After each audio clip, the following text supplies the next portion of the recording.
کسی جنگل میں 3 گائیں اکٹھی رہتی تھیں۔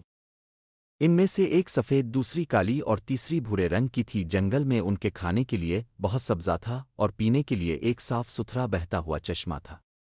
وہ تینوں آپس میں بہت محبت کے ساتھ رہتی تھیں۔ جب بھی کوئی جانور ان پر حملہ کرتا تو وہ تینوں مل کر اس کا مقابلہ کرتیں اور اسے بھاگنے پر مجبور کر دیتیں۔ ایک دن ایک شیر اس جنگل میں آن کلا۔ سرسبز وشاداب جنگل شیر کو بہت اچھا لگا۔ شیر ابھی اس جنگل میں رہنے کے بارے میں سوچ ہی رہا تھا کہ اس کی نظر ان تینوں پر پڑی۔ 3 موٹے تازے شکار، انہیں کیسے شکار کیا جائے؟ شیر نے دل میں سوچا۔ شیر نے فوراً آگے بڑھ کر ان سے سلام دعا کی، پھر عاجزی کے ساتھ ان سے بولا، اے خوبصورت گایوں، کیا تم اجازت دوگی کہ میں بھی اس جنگل میں کچھ دن تمہارا مہمان بن کر رہوں؟ ان تینوں نے کچھ دیر سوچا، پھر ایک دوسرے سے کہنے لگے، جاری ہے، ہم 3 ہیں اور یہ اکیلا، یہ اگر رہے بھی تو ہمارا کیا بگاڑ سکے گا؟ اس لیے انہوں نے اسے خوشی خوشی وہاں رہنے کی اجازت دے دی۔ شیر ان کے ساتھ جنگل میں رہنے لگا۔ گائیں تو وہی سبز پتے اور گھاس کھاتی، لیکن شیر چھوٹے موٹے جانوروں پر گزارا کرتا تھا، مگر ہر وقت ان گایوں کو کھانے کی فکر میں رہتا۔ چھوٹے چھوٹے جانور شیر کے ڈر سے دوسرے جنگل میں جانے لگے۔ اب شیر کو اور بھی مشکل ہو گئی، اس کو کئی دن بھوکا رہنا پڑتا۔ شیر سوچتا کہ اگر یہ 3 گائے کے بجائے ایک ہوتی تو میں مزے لے کر اسے کھا جاتا۔ اس نے سوچا کہ ان تینوں گایوں کو ایک دوسرے سے الگ کر دیا جائے تو ان کو کھانے میں آسانی ہو جائے گی۔ چنانچہ ایک دن شیر کالی اور بھوری گائے کے پاس آیا۔ ان سے میٹھی میٹھی باتیں کرنے کے بعد بولا، یہ سفید رنگ کی گائے ہم سب کے لیے بہت بڑی مصیبت ہے، کیونکہ اس کا سفید رنگ دور ہی سے نظر آ جاتا ہے، جبکہ میرا اور تمہارا رنگ دور سے نظر نہیں آتا۔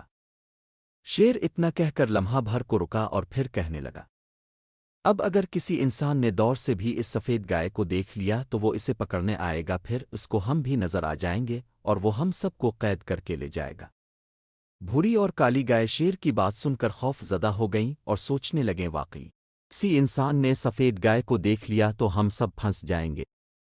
شیر نے جب دیکھا کہ یہ دونوں اس کی باتوں میں آ گئی ہیں تو پھر اس نے اپنے دل کی بات کہہ دی، اگر تم دونوں مان جاؤ تو میں اسے ختم کر سکتا ہوں تاکہ پھر کوئی خطرہ نہ رہے۔ دونوں گائیں راضی ہو گئیں۔ شیر نے سفید گائے پر حملہ کیا اور اسے ہڑپ کر گیا۔ کچھ عرصے بعد شیر کی نظر اب کالی گائے پر پڑ گئی، پھر وہ بھوری گائے کے پاس گیا اور کہنے لگا، ارے بھوری گائے، میرا اور تیرا رنگ بالکل ایک جیسا ہے، دور سے دونوں شیر نظر آتے ہیں، لیکن یہ جو کالی گائے ہے ہمارے لیے مسئلہ ہے، اس گائے کو انسان دور ہی سے دیکھ سکتا ہے۔ بھوری گائے اب بھی نہ سمجھی کہ شیر اصل میں ان کا دشمن ہے، وہ اسے دوست سمجھ کر مسئلے کا حل پوچھنے لگی، بھائی شیر، اب کیا کریں؟ کرنا کیا ہے، میں اسے بھی ختم کر دیتا ہوں، پھر میں اور تم اس جنگل میں سارے جانوروں پر حکومت کریں گے اور کوئی بھی ہمارے قریب آنے کی ہمت نہیں کر سکے گا۔ بھوری گائے نے شیر کو اجازت دے دی تو شیر نے کالی گائے کو بھی کھا لیا۔ اب شیر اور بھوری گائے جنگل میں اکیلے رہنے لگے۔ کچھ عرصہ گزرنے کے بعد ایک دن شیر نے بھوری گائے سے کہا، مجھے بھوک لگ رہی ہے اور جنگل میں کھانے کے لیے تیرے سوا کچھ بچا نہیں، اس لیے میں اب تجھے ہی کھاؤں گا۔ گائے نے گھبرا کر کہا، مگر یہ کیسے ہو سکتا ہے، تم تو کہہ رہے تھے کہ ہم دونوں دوست رہیں گے۔ شیر نے گائے کے بھولے پن پر مسکراتے ہوئے کہا، اے بھولی گائے، تم کس چکر میں پڑی ہو؟ بھلا کبھی شیر اور گائے کی بھی دوستی ممکن ہے؟ شیر تو گائے کو شکار کر کے کھاتا ہے۔ اب بھوری گائے سوچنے لگی، کاش میری وہ دونوں سہیلیاں زندہ ہوتیں تو شیر کبھی مجھے شکار نہیں کر سکتا تھا۔ وہ سمجھ گئی کہ شیر کا مقصد حقیقت میں تینوں کو کھانا تھا، اس لیے اس نے پہلے ان تینوں کو جدا کیا، پھر ایک ایک کر کے کھا گیا۔